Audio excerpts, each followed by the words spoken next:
Hello class, welcome to Connect Ed.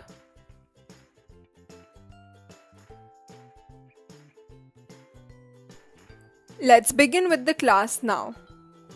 In today's class, we will be reading the story titled Quality by John Galsworthy. The story talks about two siblings, German shoemakers who were known for their shoemanship. The story also reflects some very important qualities like commitment, honesty, dedication, determination, loyalty, and loss. By reading and understanding this chapter, you will be able to learn new words and phrases. It will help you learn better and effective ways of communication. You will also attain a better hold of your English language. Children, working with complete dedication and devotion helps you achieve success. So today, we begin with a chapter that talks about two brothers who made shoes and their dedication and devotion helped them achieve great heights.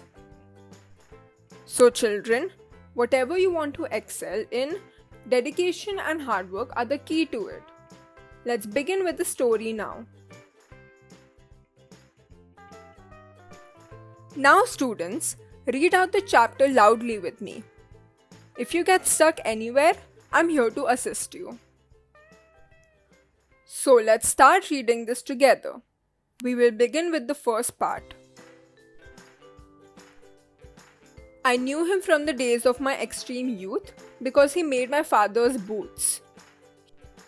He lived with his elder brother in his shop, which was in a small by street in a fashionable part of London. The shop had a certain quiet distinction. There was no sign upon it other than the name of Gessler Brothers and in the window a few pair of boots. He made only what was ordered, and what he made never failed to fit. To make boots, such boots as he made, seemed to me then, and still seems to me, mysterious and wonderful. I remember well my shy remarks one day while stretching out to him my youthful foot. "Isn't it awfully hard to do, Mr. Gessler?" And his answer, given with a sudden smile from out of the redness of his beard, "It is an art." It was not possible to go to him very often. His boots lasted terribly, having something beyond the temporary, some essence of boots stitched into them. One went in, not as into most shops, but restfully as one enters a church, and sitting on the single wooden chair, waited. A guttural sound, and the tip-tap of his slippers beating the narrow wooden stairs, and he would stand before one without coat, a little bent, in leather apron with sleeves turned back, blinking, as if awakened from some dream of boots. Very good. The author begins the chapter by providing us with a description of a down-to-earth boot shop belonging to the Gessler brothers, who were not merely traders, but craftsmen skilled in the art of fine boot making. The shop was situated in the fashionable part of London. The shop had the name Gessler Brothers, and few pair of boots were kept on the window pane. The shoes were only made when ordered. They were never out of size. Once the author remembers, he questioned Mr. Gessler if it wasn't awful to make those shoes perfectly fitting into the feet they were meant for. The man answered with a heavy German accent that it is an art. He says it has not been possible to go to him much because the shoes he made have lasted very long and are the best of their kind. The narrator acknowledges the fact that the Gessler shoes are so durable that they can last for many a year, which makes a visit to the shop very rare. Let's start reading the next part. And I would say, "How do you do, Mr. Gessler? Could you make me a pair of Russian leather boots?" Without a word, he would leave me retiring whence he came or into the other portion of the shop, and I would continue to rest in the wooden chair, inhaling the incense of his trade. Soon he would come back, holding in his hand a piece of gold brown leather. With eyes fixed on it, he would remark, "What a beautiful piece." When I too had admired it, he would speak again, "When do you want them?" And I would answer, "Oh, as soon as you conveniently can." And he would say, "Tomorrow? Fortnight?" Or if he were his elder brother, "I will ask my brother." Then I would murmur, "Thank you. Good morning, Mr. Gessler." "Good morning," he would reply, still looking at the leather in his hand. And as I moved to the door, I would hear the tip-tap of his slippers going up the stairs to his dream of boots. I cannot forget that day on which I had occasion to say to him, "Mr. Gessler, that last pair of boots creaked, you know." He looked at me for a time without replying, as if expecting me to withdraw or qualify the statement, then said, "It shouldn't have creaked." "It did, I'm afraid." "You got them wet before they found themselves." "I don't think so." At that, he lowered his eyes as if hunting for memory of those boots, and I felt sorry I had mentioned this grave thing. "Send them back," he said. "I will look at them. Some boots," he continued slowly, "are bad from birth. If I can do nothing with them, I take them off your bill." Good! Now, let's see what the author wants to convey through these lines. In these lines, the author writes about his experience when he once went to his shop. He asked him how he was doing. He also asked him if he could make him a pair of Russian leather boots. Mr. Gessler didn't answer the author and went to the other part of the shop. The author kept sitting in the wooden chair. Gessler came back with a piece of golden brown leather. He admired the piece himself, saying it is beautiful. The author too liked it. He asked when the author wanted it. The author replied whenever he can conveniently give it to him. Gessler promised to give him by 15 days from tomorrow. Then the author greets him by good morning. Mr. Gessler is so devoted and dedicated to the work that he replies, "Good morning," looking at the leather piece itself. The author noted that when he left the shop, he could hear the tip-tap of his slippers going up the stairs to his dream of boots. The author then remembers the time when he once went to complain to Gessler's. He told him that the last pair of boots were creaking. Mr. Gessler, without saying a word, looked at the author as if he wanted him to take back his statement.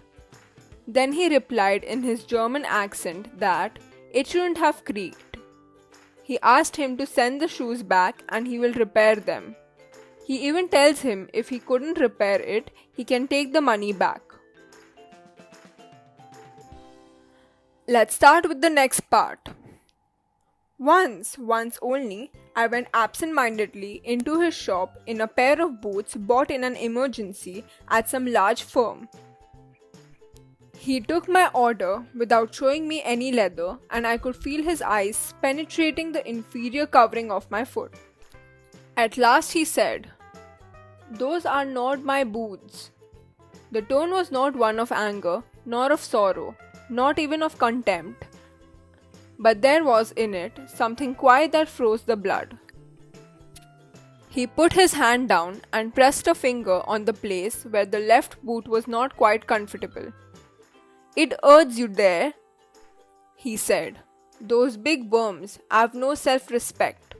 And then, as if something had given way within him, he spoke long and bitterly. It was the only time I ever heard him discuss the conditions and hardships of his trade. "They get it all," he said. "They get it by advertisement, not work. They take it away from us, who loaf our boots. It comes to this, presently I have no work. Every year it gets less. You will see." And looking at his lined face, I saw things I had never noticed before. Bitter things and bitter struggle, and what a lot of grey hairs there seemed suddenly in his red beard. As best I could, I explained the circumstances of those ill-omened boots. But his face and voice made so deep an expression that during the next few minutes, I ordered many pairs. They lasted longer than ever, and I was not able to go to him for nearly 2 years. It was many months before my next visit to his shop. This time, it appeared to be his elder brother handling a piece of leather. "Well, Mr. Gessler," I said, "how are you?" He came close and peered at me. "I am pretty well," he said slowly. "But my elder brother is dead."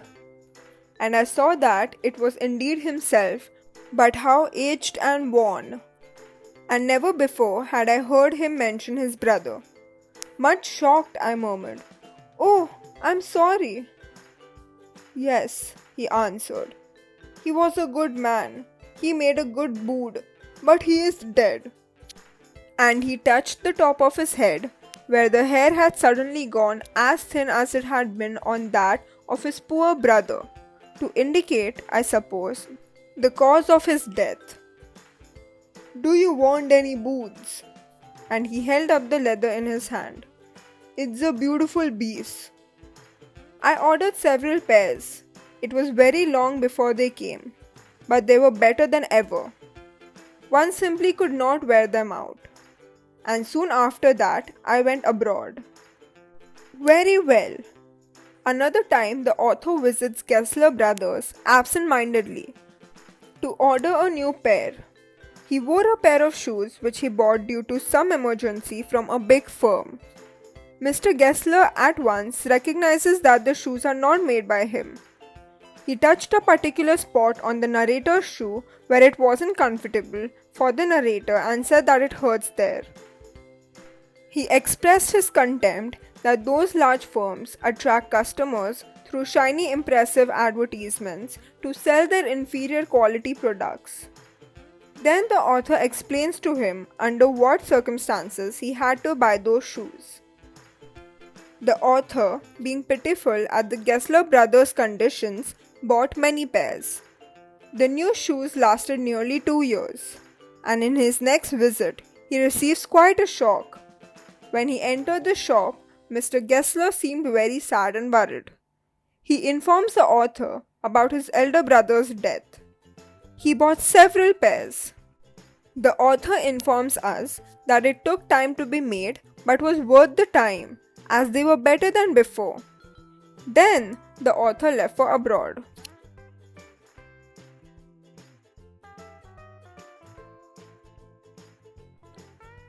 Let's move on to the next part as the story is getting interesting. It was over a year before I was again in London, and the first shop I went to was my old friend's.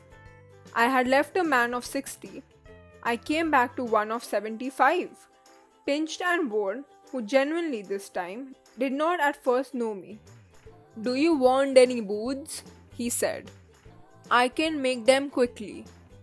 It is a slag dime." I answered, "Please, please, I want boots all around, every kind." I had given those boots up when one evening they came. One by one I tried them on. In shape and fit, in finish and quality of leather, they were the best he had ever made. I flew downstairs, wrote a check and posted it at once with my own hand. Very good. Now moving forward with the story, the author tells us that it has been over a year that he has visited London again. So, after coming back, the first shop he stops at is the Gessler Brothers. He also tells us that when he left, Mr. Gessler was 60 years old, and now when he visits him again, he is 75. Now he was slimmer and weaker than before. He didn't recognize the author this time. He asked him if he wanted any pair of boots. The author got so excited and ordered every kind of boot from him. He was so eager to try them. All of them were perfect. The author feels that they were the best. As soon as possible, the author wrote him a check. Now, let's read the final part. A week later, passing the little street, I thought I would go in and tell him how splendidly the new boots fitted. But when I came to where his shop had been, his name was gone. I went in very much disturbed. In the shop, there was a young man with an English face. "Mr. Gessler in?" I said. "No, sir," he said. "No, but we can attend to anything with pleasure. We've taken the shop over." "Yes, yes," I said. "But Mr. Gessler?" "Oh," he answered, "dead." "Dead? But I only received these boots from him last Wednesday week." "Ah," he said. "Poor old man starved himself. Slow starvation, the doctor called it. You see, he went to work in such a way. Would keep the shop on, wouldn't have a soul touch his boots except himself. When he got an order, it took him such a time. People won't wait. He lost everybody. And there he'd sit, going on and on. I will say that for him, not a man in London made a better boot. But look at the competition. He never advertised, would have the best leather too, and do it all himself. Well, there it is. What could you expect with his ideas? But starvation. That may be a bit flowery, as the saying is. But I know myself, he was sitting over his boots day and night. To the very last, you see. I used to watch him. Never gave himself time to eat. Never had a penny in the house. All went in rent and leather. How he lived so long, I don't know. He regularly let his fire go out. He was a character, but he made good boots."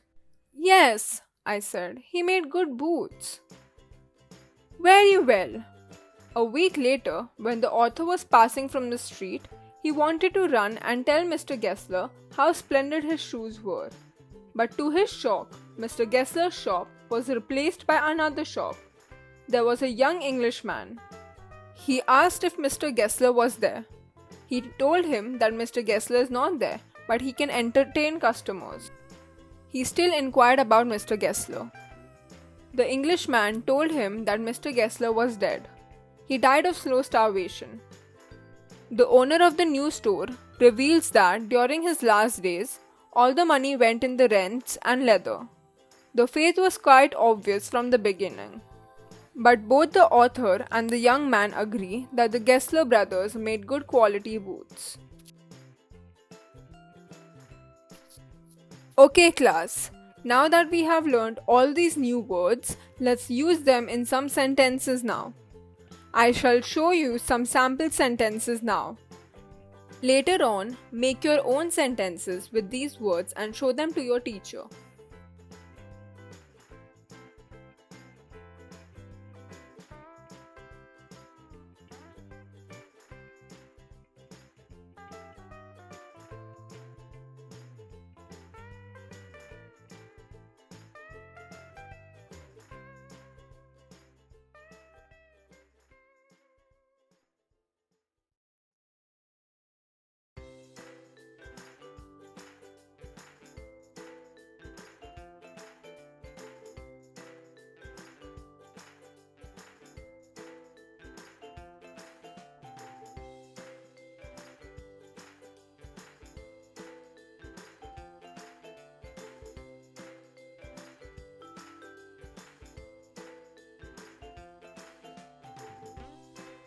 Children, now that the chapter is finished, let's look at some fun exercises now. You have 4 minutes to try these questions out.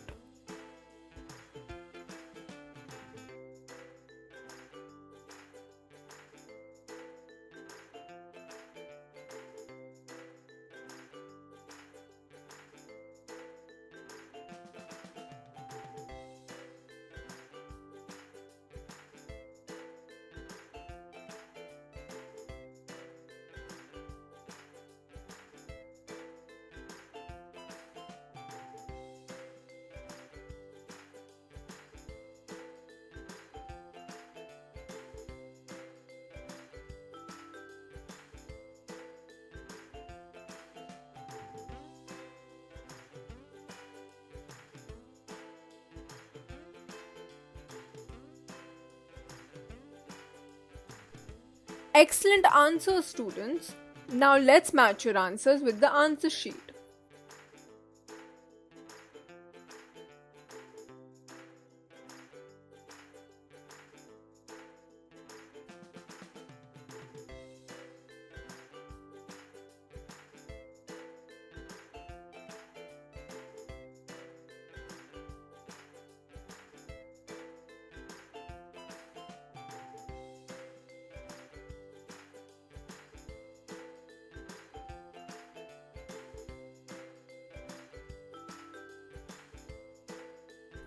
Students, now try to answer these personal questions on your own. Remember, students, there can be many correct answers.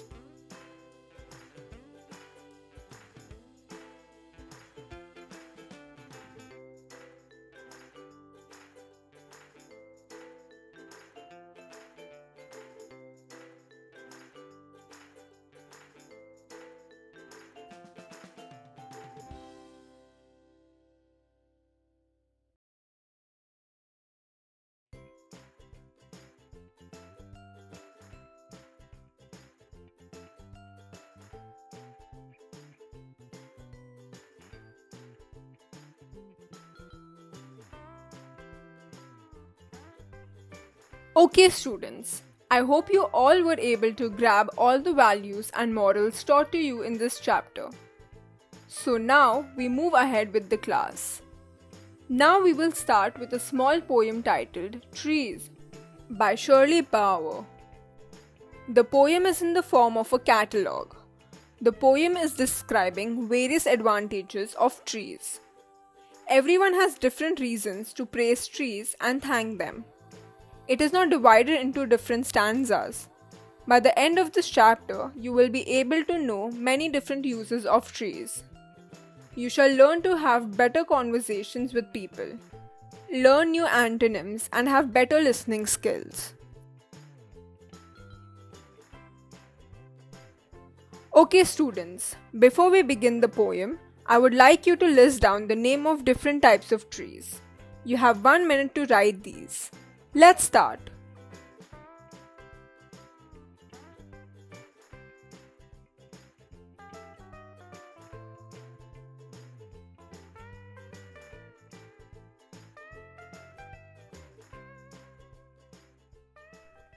Let's start reading this beautiful poem.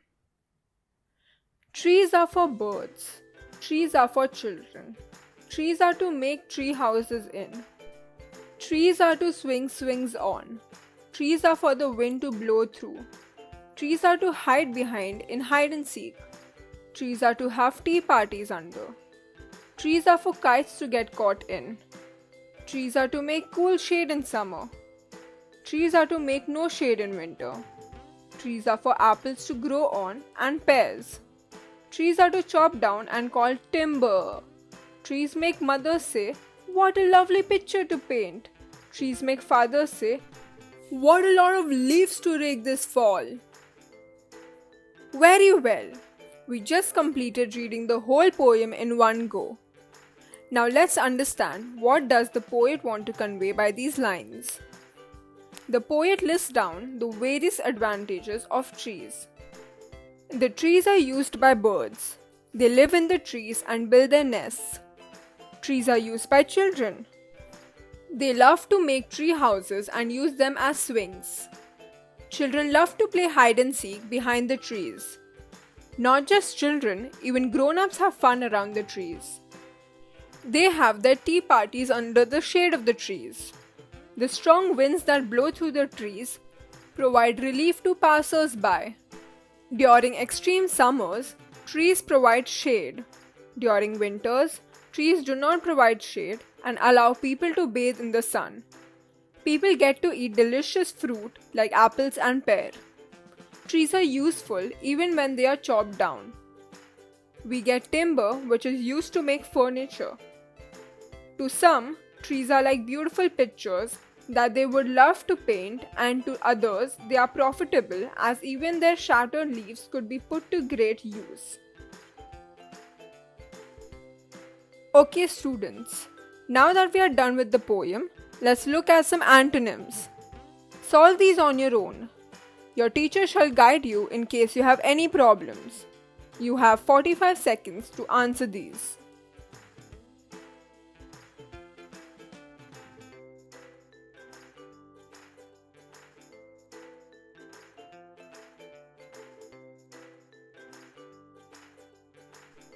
Well done, students.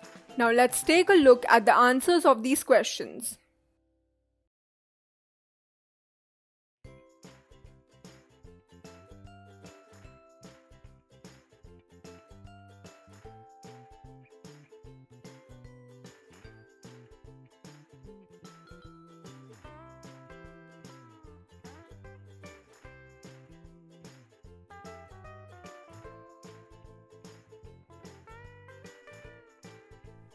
Okay, students, now let's answer these questions.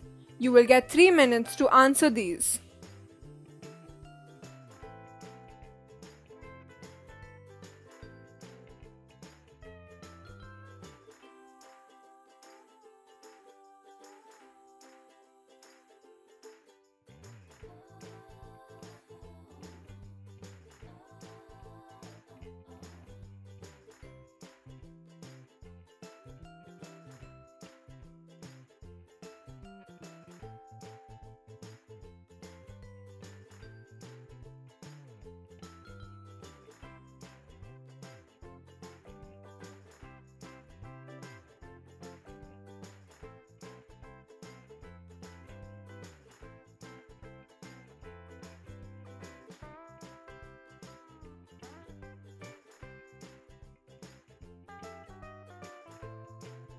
Now, let's look at the answers.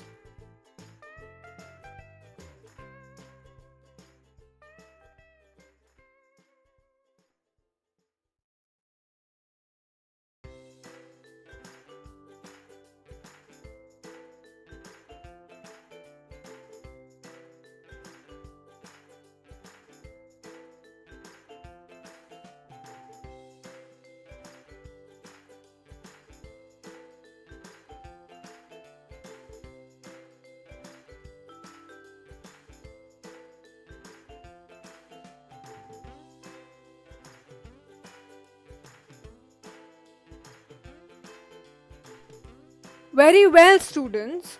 Try to answer these personal response questions now. Remember, there can be many correct answers for this. Your teacher shall help you if you get stuck.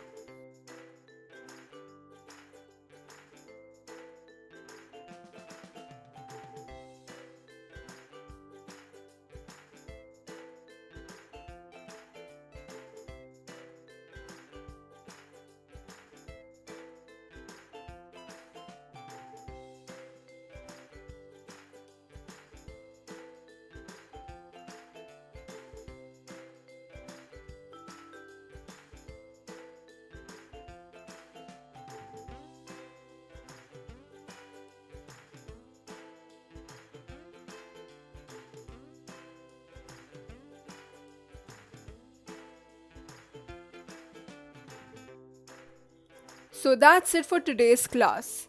Thank you and hope you all had fun learning.